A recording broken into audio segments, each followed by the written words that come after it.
So we are going to finish up Chapter 7.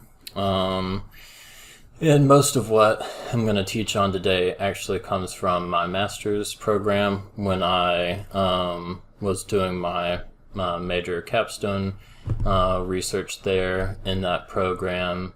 So a lot of it's going to come from there, but it has bearing on our discussion about romantic relationships and whatnot. And I think it's very interesting material.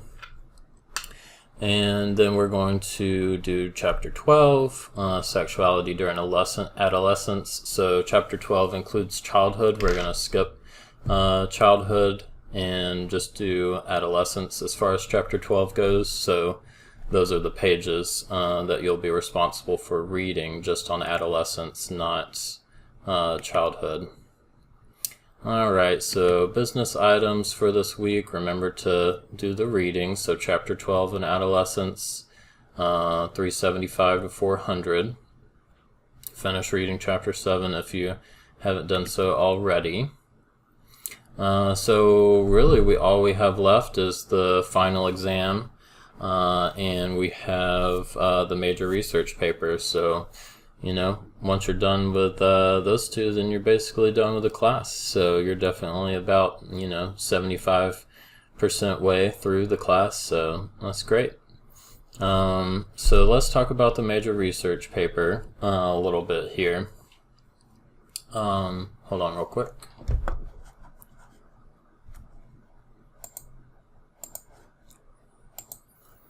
So, I think the most, I think that, in this major research paper that hopefully, at least by now, that all of y'all have settled down on a topic that's about, 10 pages. I'm at 10 empirical articles.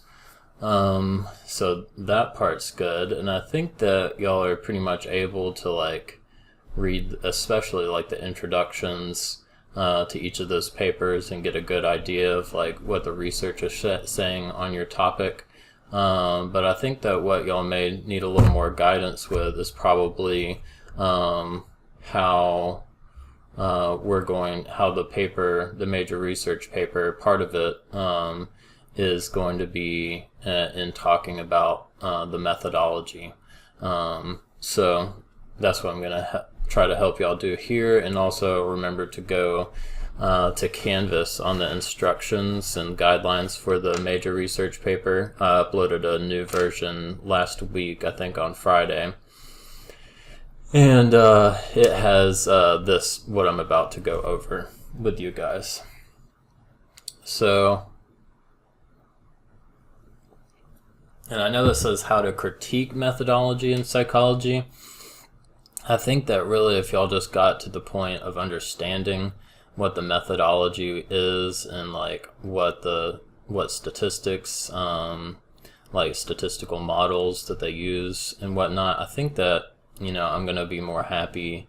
Focus on that first before you go into some long diatribe against their methodology and whatnot. Leave a page, maybe a page, to talk to your actual critiques of their methodology. Focus more on actually understanding their methodology and statistical models that they use to come to their conclusions. Alright, so I'll bring you kind of a step-by-step through. So read the abstracts. You may read these abstracts 10 times, but read the abstracts and introductions. And once you do that, so identify the research questions of the paper. So let's say it's transgender discrimination in the workplace, and one of the major research question may be something like transgender individuals experience a lot of stress in the workplace because of X, Y, and Z. And so their hypothesis may be something like that, like transgender people experience more stress in the workplace than their cisgender counterparts.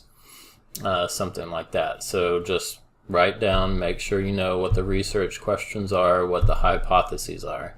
That's kind of like step one.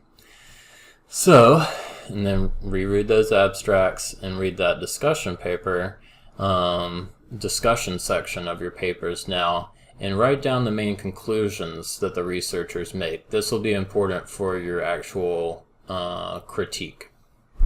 What conclusions have they drawn about their answers is basically what are the answers to their research questions.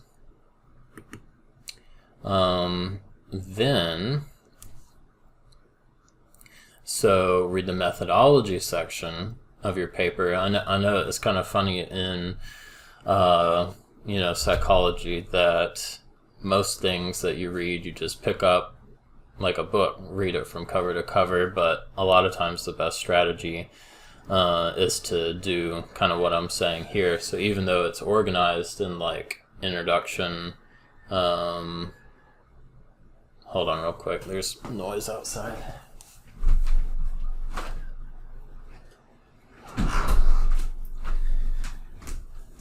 Even though it's organized in terms of introduction, and then methodology, results, and discussion, sometimes you have to kind of go all over the place a little bit to do this. So anyway, so scientifically, how are the researchers going about answering the research questions and hypotheses? So the key question, the key word here is how. Like, how are they going about answering their research questions and hypotheses? I would most likely all of you guys are going to be looking at different scales and assessments and basically survey research, most likely. But some of you may not, so keep an eye out for that on how are they going about answering these research questions. Are they just asking this given population these sort of questions and whatnot, or are they doing some other type of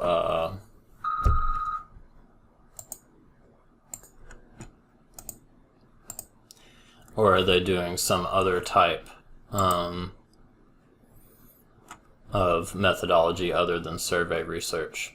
This is an important one too here for sure. What rationale do the researchers give in picking their methodology to answer the research question and hypotheses?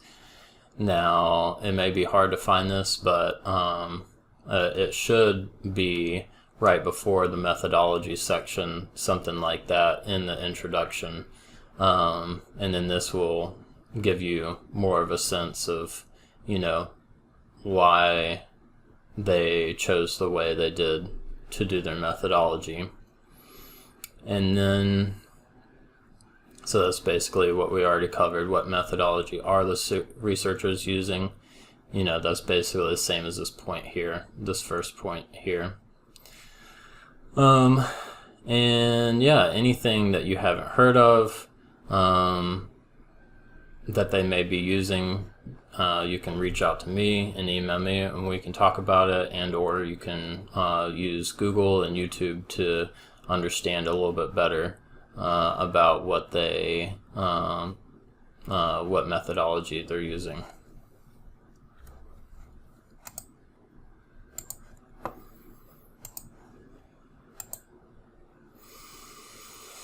Okay, and then this will probably be equally as challenging, the results section of these papers. So don't get too anxious about this. I mean, a lot of these result sections can be pretty complex in being able to really feel like you have a good grasp of it. So just try your best on these, and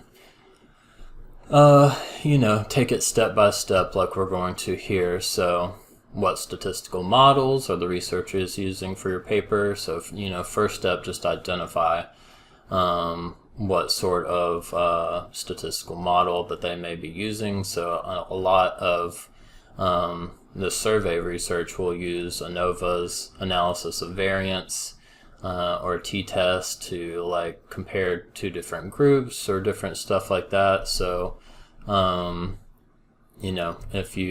this is another good time to reach out to me, or even Jordan really on this would be good to utilize us, and or check out YouTube.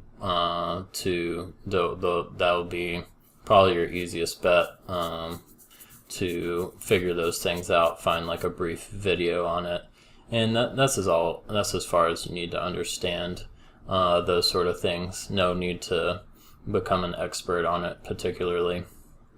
And so here's where you get to more so the critique of the methodology and everything. Do the results convince you of the conclusions that the researchers have made? And so in order to answer that question, do the results convince you of the conclusions that the researchers made? The conclusions are in the discussion section. That you just kind of have to think through and say one way or another. It's like, oh yeah, I meant the survey research that they used was good enough for me. I think that was a good way of going about studying your particular topic. Or, would you rather see someone using like a more experimental method? Would that have, in your eyes, been better? Instead of just like cross-sectional survey research. And then this is another one here, and you can kind of cheat a little bit by looking at their sections on limitations and future directions, and you can incorporate that and as if like that is your critique of their paper. So that would be in the discussion section. Usually at the end, one of the very last things that's in most of these papers. And they'll discuss in there what they feel like would be like the next step as far as this research goes. And a lot of times they'll talk about methodology and whatnot that they may have done differently or something like that. So yeah, remember to reach out to me or Jordan about methodology and results and trying to understand your papers on that sort of stuff, and or consult YouTube and Google and things like that. But as by and large, your papers are going to be made up of just a basic summary of the conclusions that the researchers are making, summary of the results from your papers, and then summary and kind of try to synthesize all of the material, especially from like the introductions, just the topic in general, kind of try to weave a narrative. And if you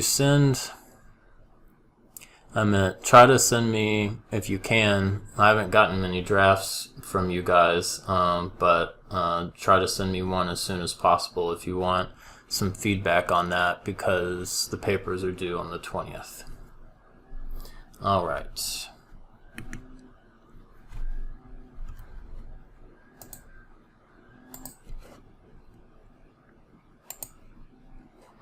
All right, so last week we did start to talk about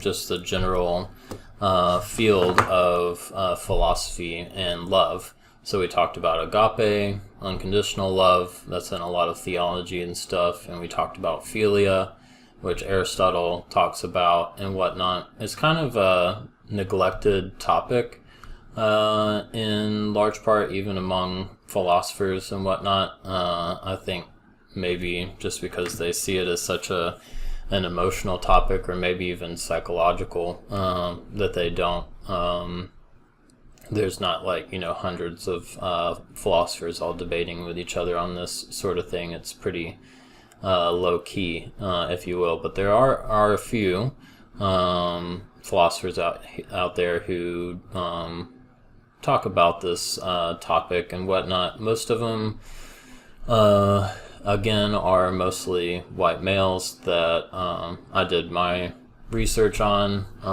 as far as those who are voices that are represented. So I'm definitely on the lookout for any philosophers in the future who don't fit that category necessarily, so we can start getting some more perspectives on this and whatnot.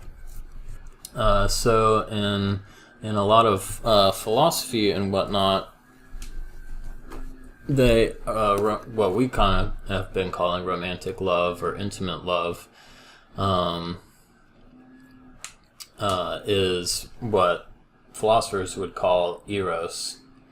And this is the Greek god Eros right here, the god of love and lust and sexuality. So, the Greeks saw that Eros was definitely sexual in nature, but I argued that the quality of what a lot of philosophers call union is maybe even more important than sexual activity. So we're going to talk about these qualities here. Union, like I was just talking about. Conditional love, which I'm sure you already have a decent idea of. Sexual love, and possessive love. These are all things that philosophers say, in order to have a romantic relationship or erotic love, you must have union, or you must have sexual love. You must have that. It should be most likely as a conditional type of love, that sort of thing. So we'll talk about union first. Eros and union.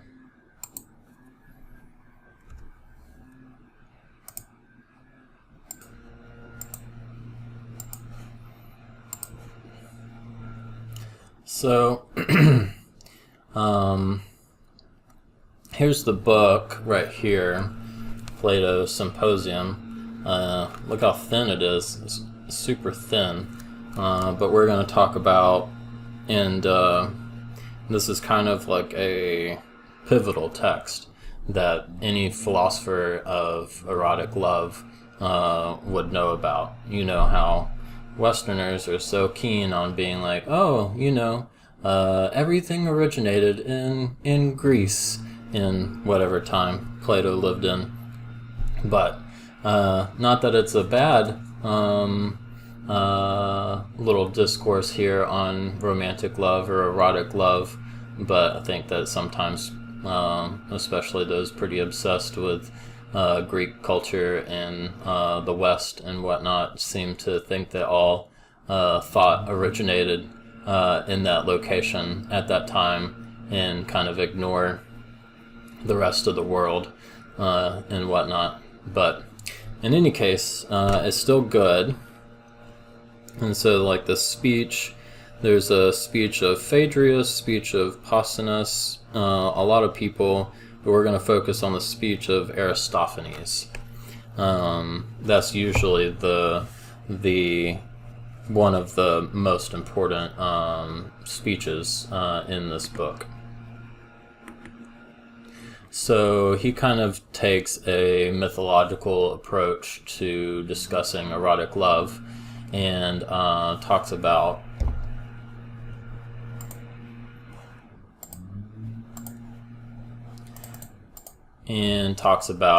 how originally all humans, and this is another narrative that gets a little heteronormative, but I think that it can be tweaked, which we'll talk about. So all humans were originally joined with another half.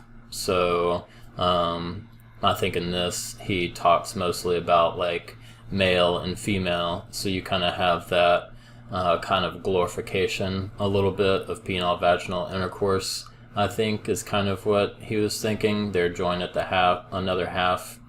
I forgot whether it was, I don't think it was necessary genitals, but they were joined at the other half, man and woman joined together. And that's how all humans originally were. So as you see me now, I'm without my other half. And so in this state, the humans were powerful and happy, arguably more powerful than like we are now, without being united to another person physically.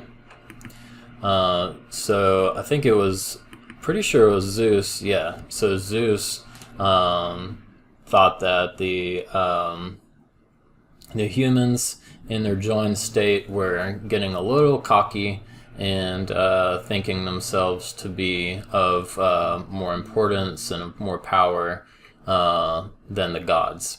And so Zeus split all of us down the middle to where we're separated from our half and separated from so much of our power. So this is his explanation of why we want to not just have sexual intercourse, but join with another person. And this is why I say that we can tweak this for LGBTQ folks, is because, you know, it's not just you can join with another person and another half, even if it's your same gender and all that sort of stuff.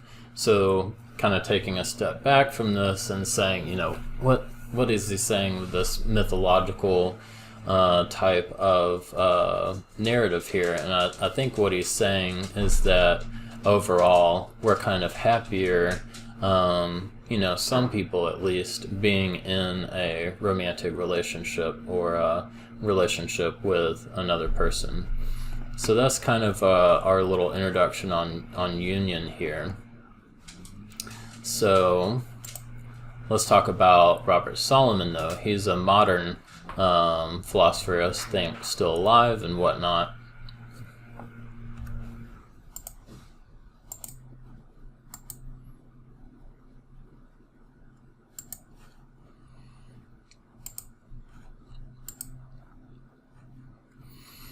All right, so let's talk about Robert Solomon. Like I said, he's a modern philosopher, and whereas Plato, you know, was a few thousand years ago, but still talking about this this quality of erotic love called union, where it's basically demonstrated here. There are different what's called ontological models. I'll tell you what ontology is in a second. But basically, that, you know, so you're in a relationship with another person. So here's you, and then here's them, your partner, and then here is the unification of you and them. So there's a lot of different theories about, like, whether, you know, there's like a third sort of thing that manifests, like I wish I put the other models up here. There are different ones, like you, me, and then our relationship, kind of like a third sort of thing. But let me describe ontology a little bit. So that's a study of being in philosophy. So, and, you know, the question of, like, what is very important in that. And so you can talk about romantic love in that context as well. So let's get a few more details here, and I think that it'll make a little more sense. So another way to say it is like, let's say you get married. So you get married to another person, and what Robert Solomon is saying is that union between the two people is this desire for ontological unity. So actually combining, who we are. So I think the Bible talks about becoming one flesh and things like that. It's like who you are changes once you're in a relationship with another person, especially if it's more committed and everything. I know this is a little harder to understand than a lot of our psychology materials, so just hang in there with me. And so what Robert Solomon says is that a critical feature of a romantic relationship is ontological dependency, as in who your partner is in some ways is who you are. I'll repeat that. So your partner, I wish I could just what did I say? I like that. Part of who your partner is you. That's another way to say it, but I think that's more confusing. But thankfully on this you can rewind and go back. I think what I said was right.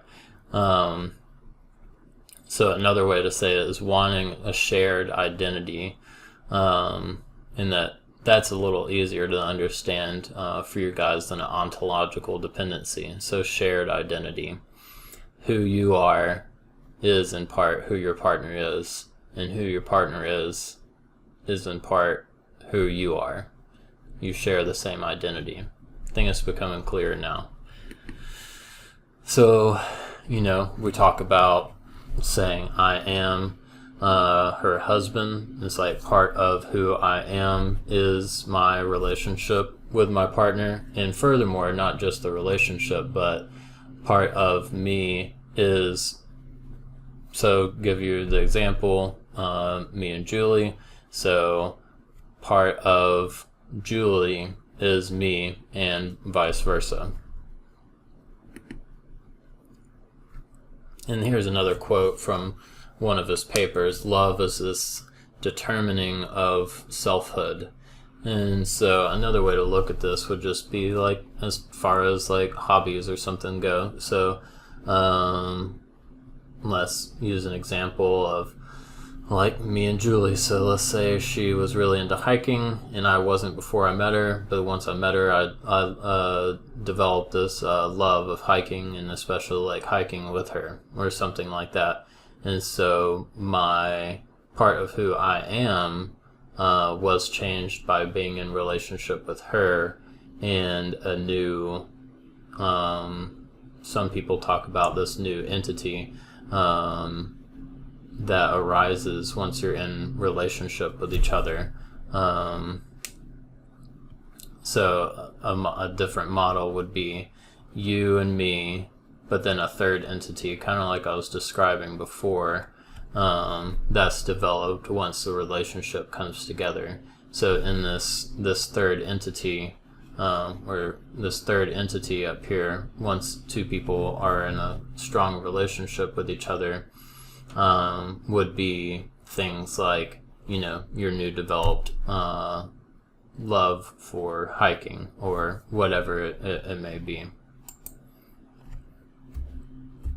But if I had to boil all this down into one thing, is just saying that unification with another person is what really qualifies something as an erotic relationship or romantic relationship, according to Robert Solomon. So we talked about union, and in my capstone project at Kent State, I argued that union is arguably the most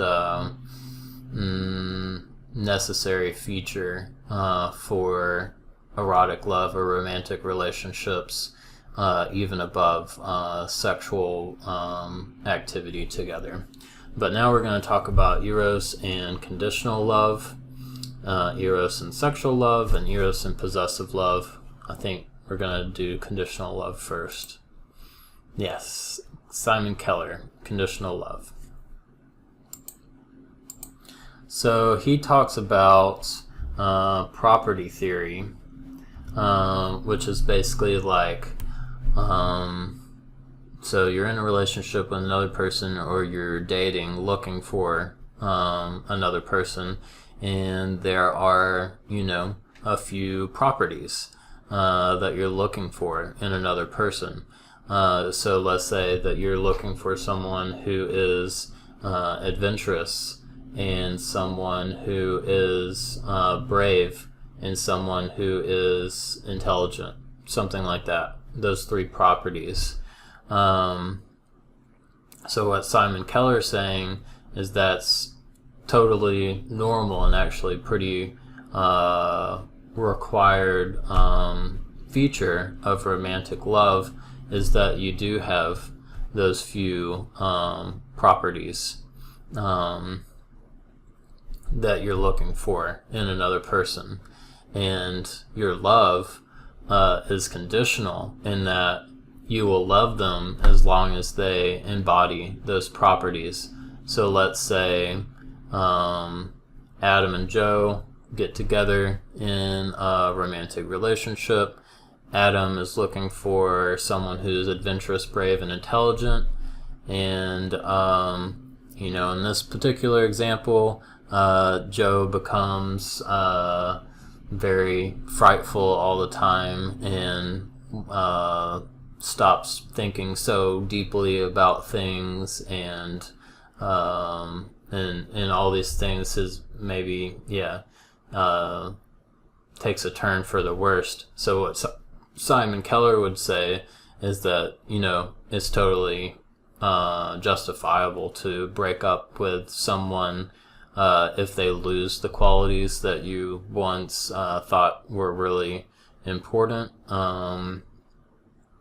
and things like that, or to base your decision about whether to enter a relationship or not based on whether someone actually has these properties that you're looking for in a partner.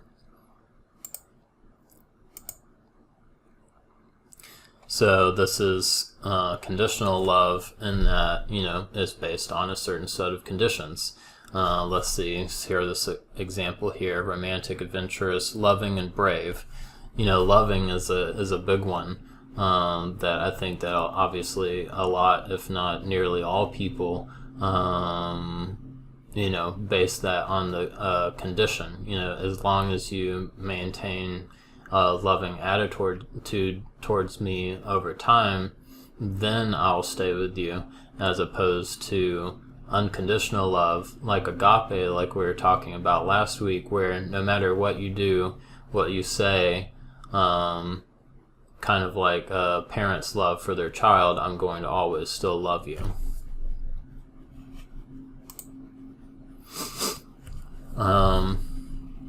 So here's a quote from one of his papers.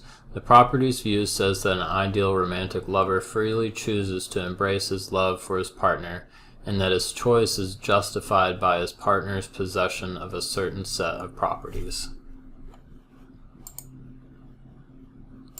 And one of his other points in this paper is talking about, he says, we should be able to talk rationally about like why we love so and so, that it shouldn't just be, well, we're in love, or we feel really good together, and just there. He says no, we should be able to say, kind of like a goal in a way, like I want to be in a relationship with someone who is loving, adventurous, and brave, something like that.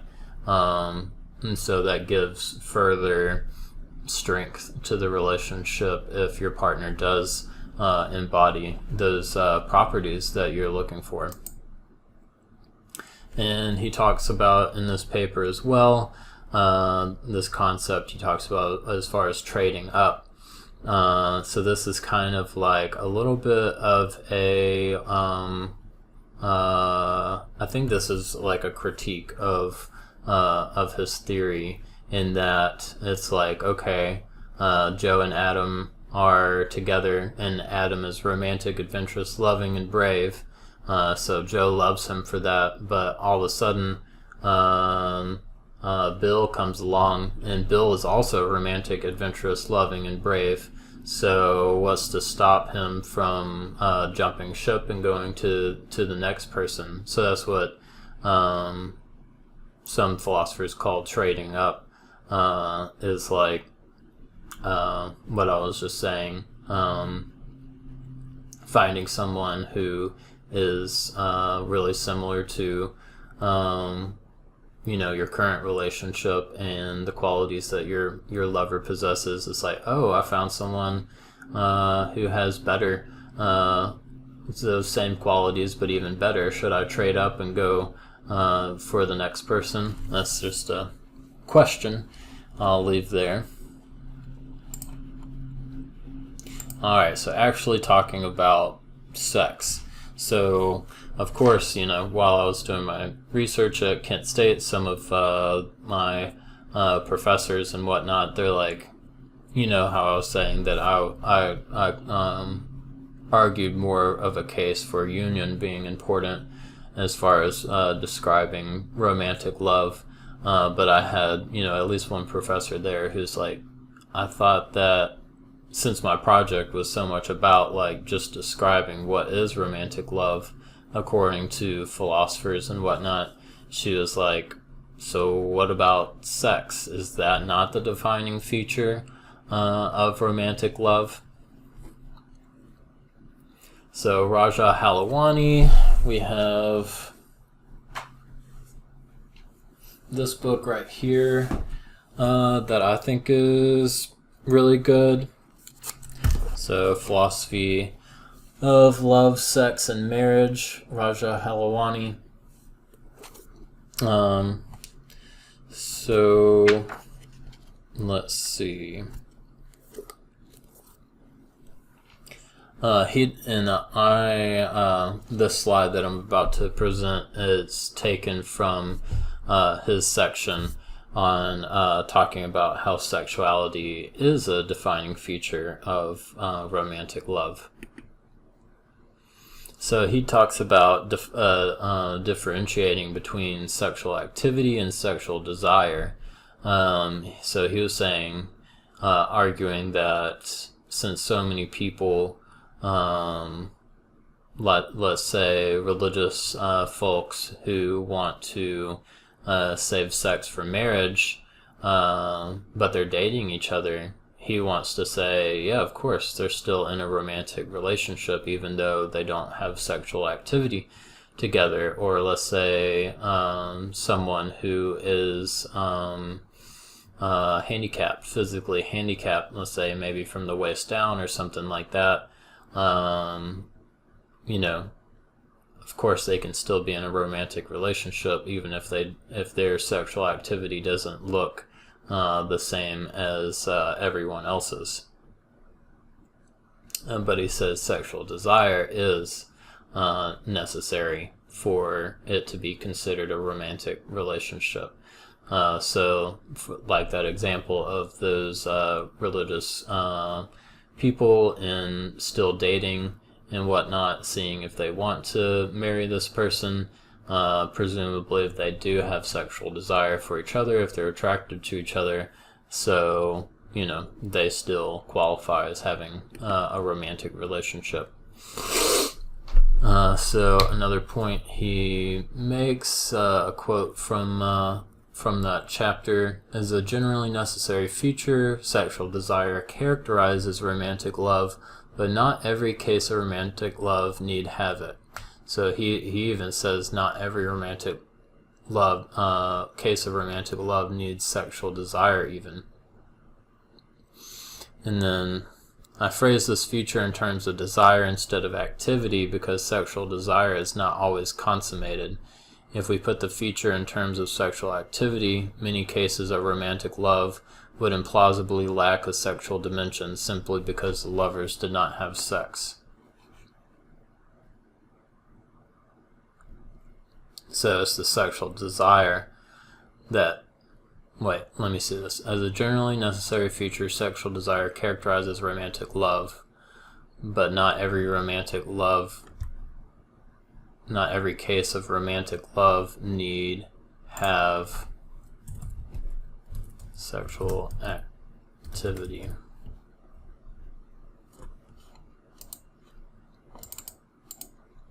So just what I was saying, you don't have to necessarily have sexual activity in order to have a romantic relationship, as I'm sure you're probably aware.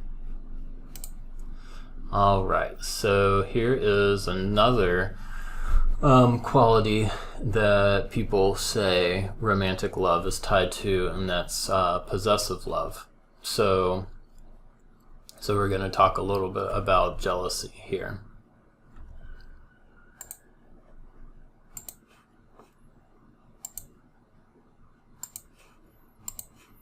Alright, so possessive love. Daniel Farrell.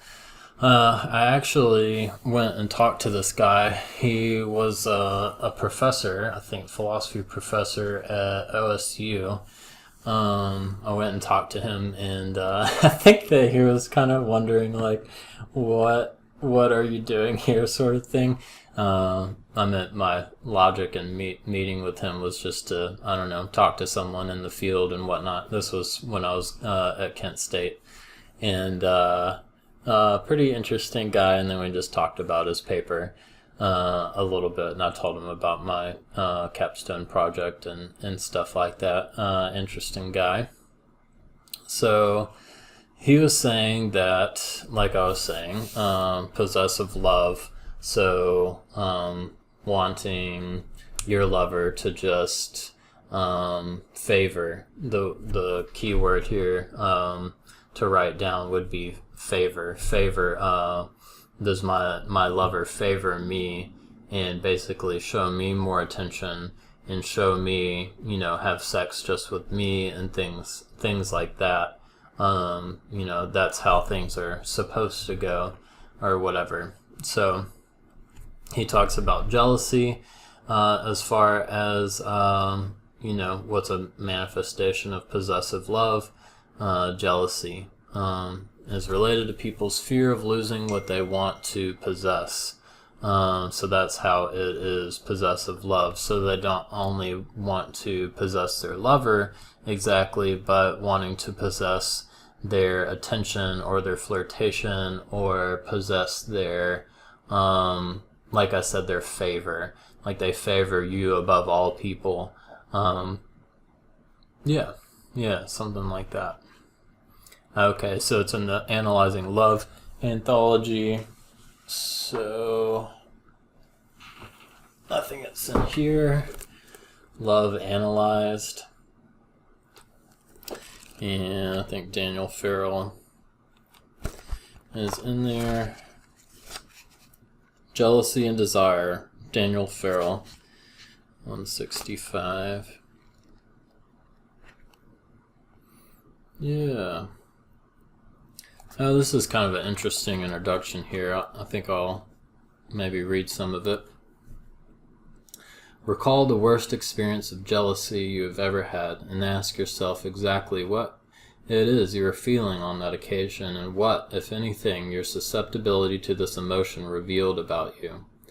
Was your emotion basically just an intense experience of indescribable anguish, revealing nothing more than the fact that, like most of us, you feel psychic pain when certain things do not go the way you want them to go? Or is it possible to describe a bit more perspiciously exactly what this experience involved and exactly what it did or did not reveal about you as a person? Was the anguish essentially a matter of fear, for example, mixed with anger, as some writers would say, or was it more a matter of grief, as Freud claimed, with a mixture of pain and anger because of the narcissistic wound that was involved? So I think that's a really interesting introduction there and everything. So, yes. Questions to kind of help understand this a little bit more. What is yours that's being taken away? Of course, the easiest example would be if you're in a relationship where you've agreed that you only have sex with each other. And so what is it, like if your partner cheats on you sexually, what is it that's being taken away?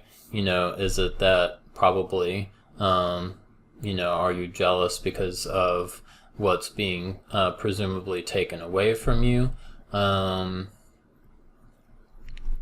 Your relationship with your lover, and those things you may worry about because you want to possess them, which is not necessarily wrong or unhealthy or anything. Plenty of people cheat on each other, and so fear about losing one's partner or losing quality of your relationship and whatnot is perfectly justifiable for some people, but some people elect to be in polyamorous relationships and whatnot. So I think that we'll talk about that maybe at the end of the slide a little bit. Yeah, so possession is not negative. It's not bad or immoral or anything to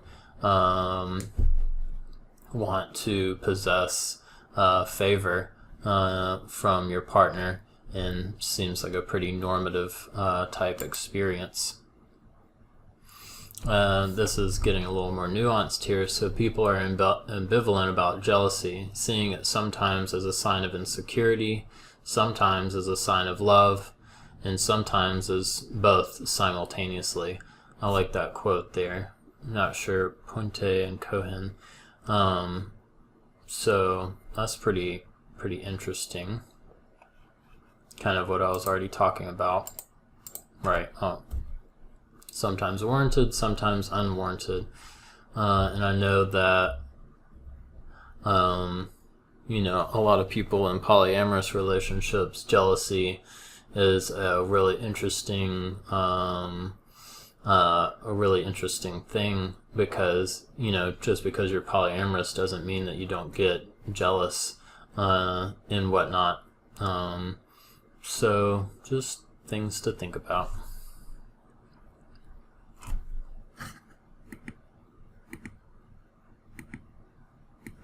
So some general kind of conclusions from me as far as my thoughts on all of this. Think back to what we were talking about as far as agape and philia. So philia being much to do about having pleasure, being around each other, and also getting use out of each other in some way. And then also, like Aristotle said, friendships or philia being a lot about challenging each other to live a good life and to be virtuous and whatnot. And I argue that can be included into a romantic relationship. It's not necessarily just brotherly love or philia that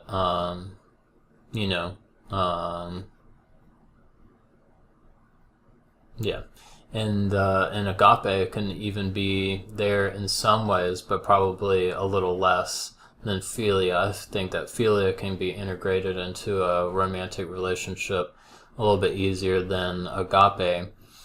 But I think that agape, as far as unconditional love, can be present to some extent in romantic relationships. And then, it's a philosophical question of whether, the best romantic relationship, does it have those elements of philia, elements of agape, and elements of eros, kind of this actualized romantic relationship, if you will, where you are like best friends and lovers, and there be some sort of element of unconditionality to it as well. Food for thought.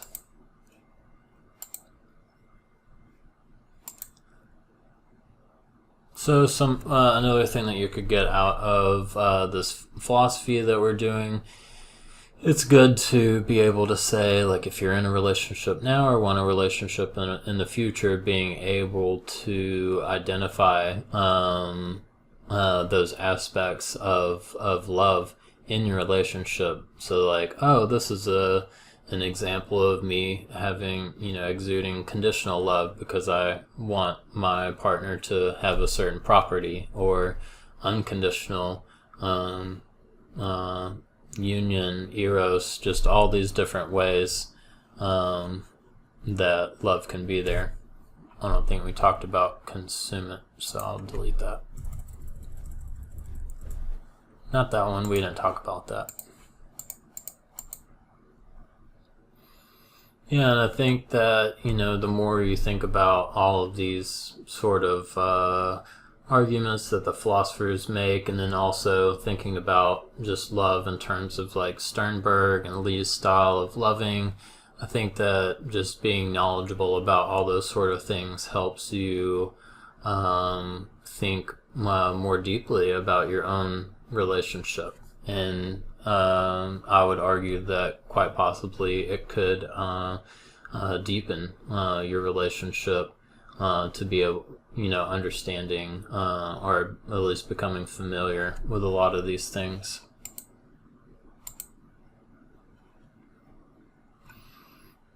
Takeaway from chapter 7 and whatnot: we can achieve even greater depth in our relationships by understanding all the ways in which people love.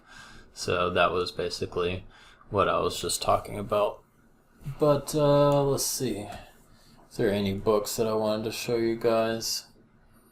I'll show you a few if you're interested in all this philosophy of love stuff. I mean, it would probably be best just to email me, and that would be better. But I'll show you a few of my favorite. I'll just show you a couple of my favorite philosophy anthologies on love. If I had to choose one that would be most relevant to what we talked about today, it would probably be this one, Philosophical Perspectives on Sex and Love, edited by Robert Stewart. There may be a new edition of this that's come out, but it came through Oxford University Press in 1995, and there's all sorts of stuff in here. A little bit about Freud, Roger Lee, Sadomasochism and Ethical Analysis. Immanuel Kant is in here, about the body. An argument about is adultery immoral. A paper on In Defense of Promiscuity, but more to what we were actually talking about today. So that excerpt from the Symposium from Plato is in here that we talked about. Soren Kierkegaard is in here. Simone de Beauvoir is in here. We've talked about her in the class. And then Alan Sobel, Reconciling Eros and Agape. Robert Nozick, Love's Bond. That's a really good paper. And then there's Aristotle in here from Nicomachean Ethics. And then James Conlon, Why Lovers Can't Be Friends. So, yeah, this is chock full of interesting stuff. And yeah, so let me know if you want to any more about that, and also I can send you my capstone project if you want to look that over. So I think we're going to start talking about adolescents and their sexuality. I think that's chapter 12. So we're gonna start on that now.